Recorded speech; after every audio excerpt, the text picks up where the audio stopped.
You've booked studio time. The dream is finally happening. You and your band and your songs in a professional environment where magic is made. And also where grown adults have been known to cry, swear, and threaten to just fix it in the mix. Think of the studio as a pressure cooker. All your ideas, all your egos, and all your insecurities are suddenly trapped in an expensive room with a ticking clock.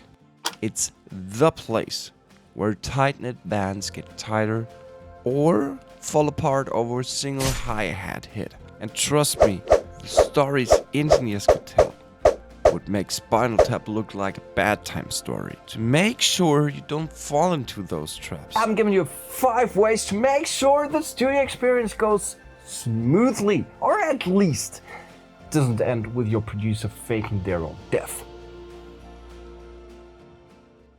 This is a studio, it's not a rehearsal room.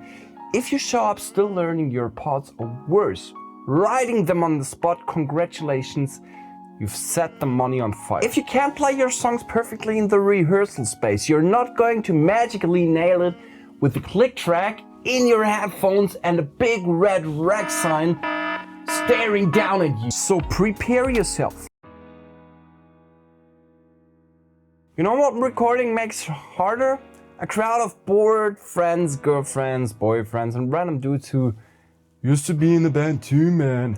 The studio is not a spectator sport. The more people you cram in there, the more noise, distractions, and unsolicited opinions you get. So try to avoid bringing too much people to the studio at the same time. Not even the whole band has to be there. For guitar recordings, the guitarist will be there. For the vocal recordings, the singer will be there. It's fine if the others are hanging in around the background, but don't let them talk in, please. Don't argue with the engineer or producer. You hired them because they know what they're doing. So maybe don't fight with them on every mic position, guitar tone, or EQ move. This isn't a power struggle. Unless your goal is to make your album takes twice as long and costs twice as much. And if you think you know better than the person whose actual job is to make music sound good, you should have stayed home and recorded it on your phone. And please, dear guitarist, that doesn't sound like the tone of my rehearsal studio. Yes, a recorded sound sounds always different than in the rehearsal studio. in your rehearsal room, you're standing next to your amp, hearing a signal that's bouncing around the room. In the studio, you're basically sticking your ear right up against the speaker cone. Of course, that sounds different. Of course, that sounds worse. Don't panic. That isolated signal is supposed to sound weird. Get on with it, dumb shit. The engineer will shape it, cue it, and by the end it will sound natural and huge. So don't fall into the trap of saying, "Why does my guitar sound so bad?" Trust the process. Arguing only wastes time and makes you look like someone who's never recorded before. So don't debate. Don't debate. Just don't debate. Describe beforehand what you're thinking about compared to other tones, like I want to sound like Billy Joe Armstrong or I want to sound like Pantera. But don't start that discussion in the studio. Discuss that beforehand. Describe what you want. Describe what you hear in your head, and don't complain about, "Oh, that's not on. Oh, that's not what I'm doing in my rehearsal studio." Don't do that. And don't waste time in studio making nonsense.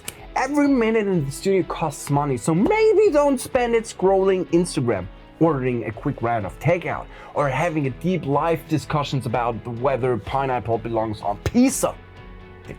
And if you think you absolutely need a vlog of your studio time, fine. But only under 3 conditions. A, you're perfectly prepared.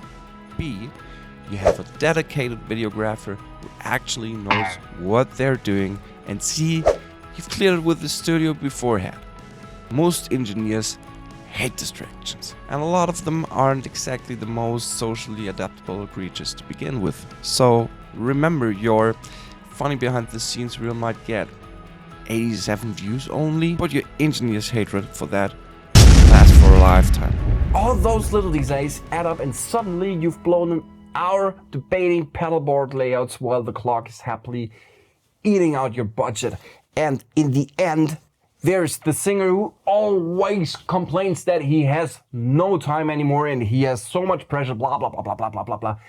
Book a little bit of more time than you think that you would need. Give the singer the space of expressing himself, because that's the first thing you hear, where everyone focuses on. If the singer then has no time anymore to do his thing, to feel the music and to jump into the music, that's a pretty bad mistake. So stop wasting your time and give your singer the chance to pull the best performance out of himself. And fifth, don't be a bitch. Look, recording is stressful. Things will go wrong. Takes will need redoing, the headphones will feel weird, the guitar will go out of tune in the worst possible moment. But here's the thing, if your reaction to every minor inconvenience is to sigh dramatically, complain about how the room sounds, or start snapping at people, congratulations, you've just made the entire session miserable. Nobody wants to work with a "that's not my fault" guy, or the diva who storms off because the snare drum feels a little bit different today. Be cool, be patient, laugh it off, breathe. People at the end of the day remember how you made them feel in the studio almost as much as they remember how you played. So there you go, 5 ways to keep your studio sessions from turning it into a cautionary tale on Reddit. Come prepared, keep your crowd out, trust people you hire, don't waste time, and above all, don't be a bitch. Do that and you might just walk out with the album you dreamed of. Ignore it, and congratulations, you've spent $3 grand on a very expensive breakup. Got me? And you know why I know that? Because, well, I experienced that. Subscribe and put on push notifications for more things to avoid in videos, your rehearsals, or on gig. Watch right here and catch you in the next hangout.